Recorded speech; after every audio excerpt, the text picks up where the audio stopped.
Bismillahirrahmanirrahim. Assalamualaikum warahmatullahi wabarakatuh. Mohon maaf kepada semua ikhwan kalau dari kemarin ya kadang ini videonya dipotong di tengah. Ya juga kadang itu belum sampai selesai. Terus ya dikarenakan memang kadang convertnya ya kurang maksimal. Ya kadang videonya jelek, kurang bagus, kurang jelas. Ya juga kalimatnya kadang kurang jelas juga. Itu karena memang saya memerlukan convert yang ini yang ekstra. Jadi dari sekian GB 3 GB hingga menjadi 500 atau 400 MB gitu. Jadi mohon maaf kepada semua teman. Bismillahirrahmanirrahim. Qala al-musannif rahimahullah, fal ma'rifatu naw'ani, ma'rifatu sifatillahi wa ma'rifatu dzatih wa ma'rifatu dzatillah. Ma'rifah di sini dibagi menjadi dua bagian, yaitu ma'rifah sifatullah dan ma'rifah dzatillah. Jadi ma'rifah sifatillah dan ma'rifah dzatillah. Terus ma'rifah tentang sifat-sifat Allah itu bagaimana? Wa ma'rifatu sifati takunu hadzul jismi fid darain. Ma'rifatus sifah, ma'rifah terhadap sifat-sifat Allah itu menjadi bagian jasmani di dua tempat, yaitu di dunia dan di akhirat. Terus di dunia juga itu ada beberapa bagian. Makanya di sini di sebelumnya diterangkan fal ma'rifatu innama tahsul bi kashfi hijabin nafsi. Ma'rifah itu akan diperoleh apabila sang pencari tersebut, apabila murid tersebut bisa membuka tirai yang menutupi mir'atul qalbinya. Jadi kalau tirai yang menutupi mir'atul qalbi itu bisa dibuka, maka ma'rifah akan bisa dicapai. Nah, ini ma'rifah apa? Ma'rifah sifat juga. Kenapa? Karena dalam musyahadah manusia itu dibagi menjadi tiga. Pertama itu dikatakan dengan musyahadatul aqli. Yang kedua dikatakan dengan musyahadatul dhihni. Yang ketiga musyahadatul sirri. Itu kesaksian manusia ketika manusia masih hidup. Lalu sekarang ma'rifatus sifah, apa perbedaan ma'rifat dengan musyahadah? Kita tidak bisa musyahadah sebelum ma'rifah. Jadi harus ma'rifah dulu baru musyahadah. Terus di sini antara ma'rifah dan musyahadah adalah dua hal yang saling berkaitan. Artinya bagaimana? Tidak bisa dipisahkan antara satu dengan yang lain. Kenapa? Karena manusia ma'rifah itu mencapai sebuah ilmu. Manusia musyahadah itu adalah dari sebuah ilmu itu terlahir i'tiraful qalbi. Itu dinamakan musyahadah. Lalu di sini musyahadah akli apa? Musyahadah akli ya ma'rifatus sifah yang diusahakan dengan dalil-dalil akliyah, dengan dalil logika, dengan landasan-landasan logika. Itu musyahadah akli. Sebagaimana yang telah disusun oleh Syekh Imam Abil Hasan Al-Asy'ari. Sifat-sifat Allah itu ada 20. Dari yang 20 itu dibagi menjadi 4. Apa yang 4? Nafsiyah, salbiyah, ma'ani, ma'nawiyah. Itu yang disusun oleh Abil Hasan Al-Asy'ari.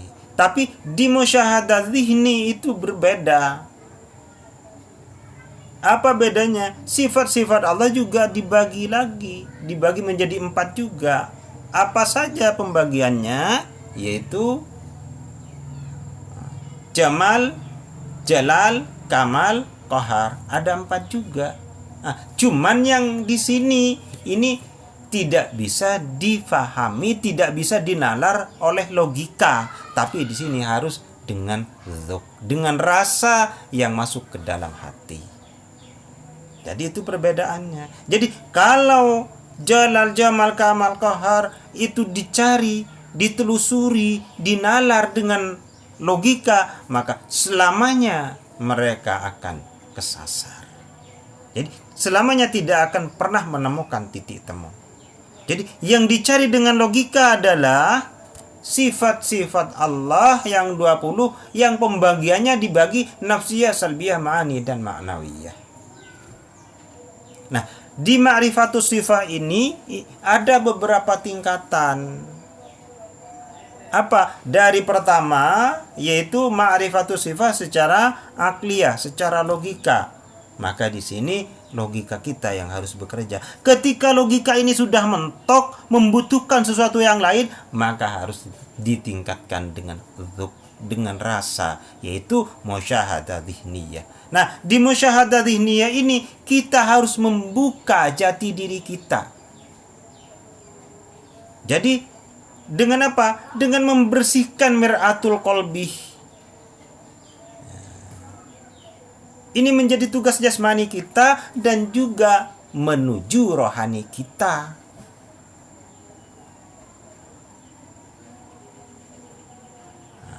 Jadi tugas kita adalah ma'rifatus sifah sekarang. Wa ma'rifatul dzati takunu hadzur ruhil qudusi fil akhirah, dan ma'rifatul dzat itu hanya bisa dicapai oleh Ruh Kudusi ketika nanti kelak di akhirat. Jadi di akhirat itu baru bisa mencapai ma'rifatul dzat. Nah, terus ma'rifatul dzat itu yang bagaimana? Nah, makanya kalau ada orang bilang istilah manunggaling kaula Gusti itu bukan menyatunya jasmani manusia dengan zatullah.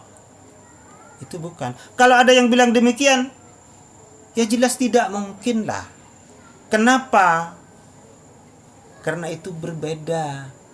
Alamnya juga berbeda, ranahnya juga berbeda. Zatnya juga berbeda. Jadi tidak bisa. Apa? Secara logika, secara dzihniyah itu tidak bisa ternalar. Jadi dinalar dengan logika dia tidak masuk tidak masuk. Dinalar dengan dzihniyah, dengan dzuk dia juga tidak akan bisa terasa. Bahkan saya berani mengatakan orang yang berkesimpulan demikian adalah orang yang tidak pernah mencapai alam kudsinya. Dia tidak pernah bisa menemukan sirrul qalbinya. Dia tidak pernah bisa membuka mir'atul qalbinya. Saya berani mengatakan demikian. Kenapa? Karena dari rasa yang dia ungkapkan selalu kontroversi antara satu dengan yang lain.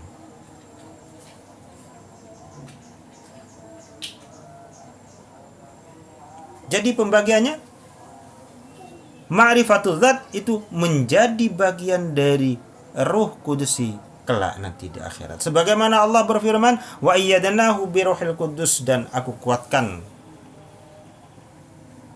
Isa dengan atau janin yang terbentuk, embrio yang terbentuk itu dengan Roh Kudus. Wa hatanil ma'rifatani la tahsulani illa bil ilmaini. Dua ma'rifat tersebut tidak bisa dicapai kecuali dengan dua ilmu, yaitu ilmu zahir dan ilmu batin. Jadi kedua ma'rifat tersebut harus bisa dicapai hanya dengan ilmu zahir dan ilmu batin. Ma'rifatus sifah juga bisa dicapai dengan ilmu zahir dan ilmu batin, dan ma'rifatul dzat juga itu bisa dicapai dengan ilmu zahir dan ilmu batin. Artinya harus melaksanakan syariah di jasmani dan harus melaksanakan ilmu ma'rifah pada rohani. Ketika keduanya itu bertemu, maka marajal bahraini yaltaqiyani bainahuma barzakhun la yabghiyan. Terlahirlah barzakh, sebuah alam yang kekal abadi, yaitu ilmu hakikah atau ilmu hakikah atau alamul hakikah. Nah, dari kedua ini baru bisa mencapai dua ma'rifah, baik ma'rifatus sifah maupun ma'rifatul dzat. Tapi ma'rifatul dzat nanti kelak ketika kita berada di akhirat nanti.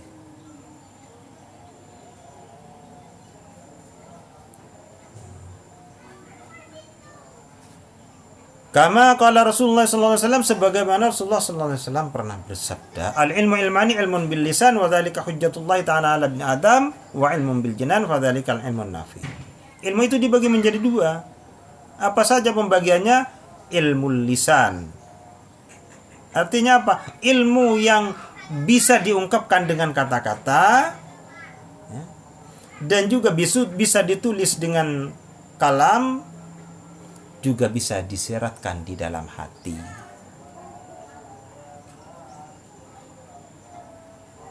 Wa dzalika hujjatullah 'ala ibni Adam, itu yang menjadi hujjah Allah kepada Nabi Adam. Wa ilmun bil jinan, dan yang kedua adalah ilmu bil jinan.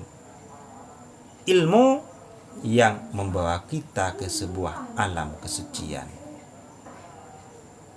Wa dzalika ilmun nafi. Itulah yang dinamakan ilmu yang bermanfaat. Wal insanu yahtaju awalan ila ilmi syariati liyuhassila ruhu kasbal badani bihi wa huwa ad-darajatuh.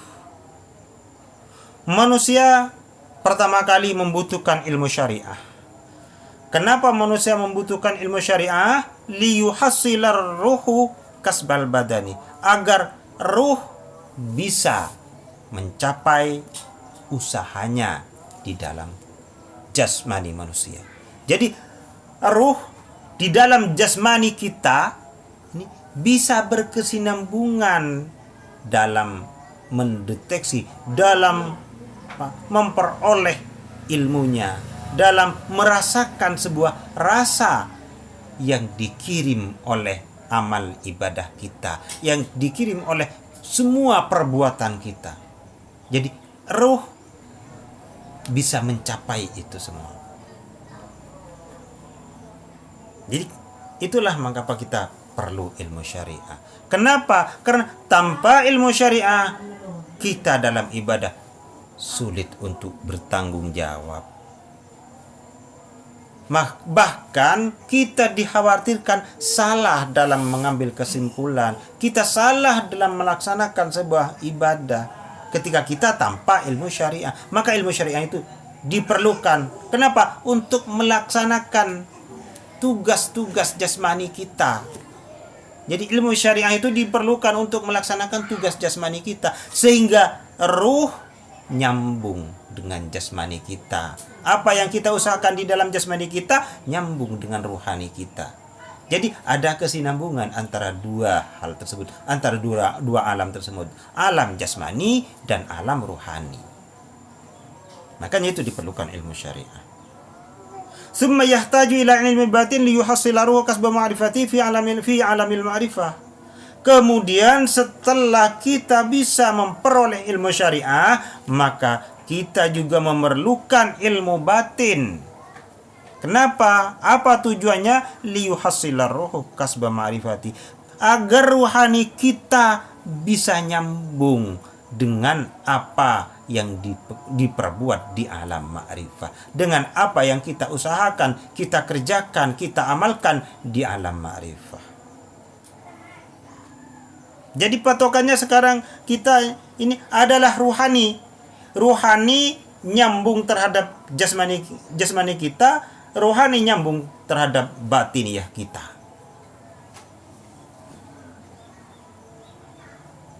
Makanya dalam bahasa lain wong Jawa itu sering mengungkapkan dengan rogo sukmo atau ngeraga sukma, kata orang Jawa Barat. Kenapa? Ya, karena di sini banyak berkaitan dengan masalah ruhani.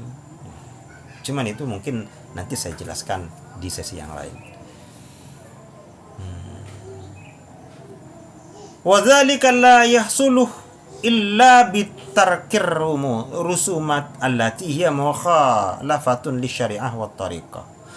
Dan semua itu ilmu batin, ilmu syariah yang menuju ke batiniyah, bukan ilmu syariah yang memang hanya diperuntukkan, yang dijadikan menjadi alat untuk membenarkan perbuatan kita yang salah. Bukan ilmu syariah yang seperti itu, tapi ilmu syariah yang mau kita amalkan untuk menuju hakikah, untuk menuju ma'rifatullah, untuk menuju penyatuan diri kepada Allah. Nah, ilmu syariah yang seperti itu dan ilmu batiniyah itu la yahsulu illa bitarkir rusumat, tidak akan bisa dicapai kecuali kita mampu meninggalkan hal-hal yang berlawanan dengan syariah dan thariqah.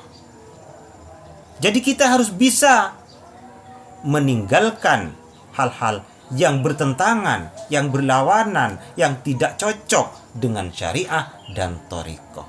Kalau kita bisa meninggalkan semua itu, baru kita akan mencapai ilmu syariah dan ilmu batiniyah. Wa husuluhu biqabulil musyaqqatin nafsaniyah waruhaniyah liridaillahi ta'ala.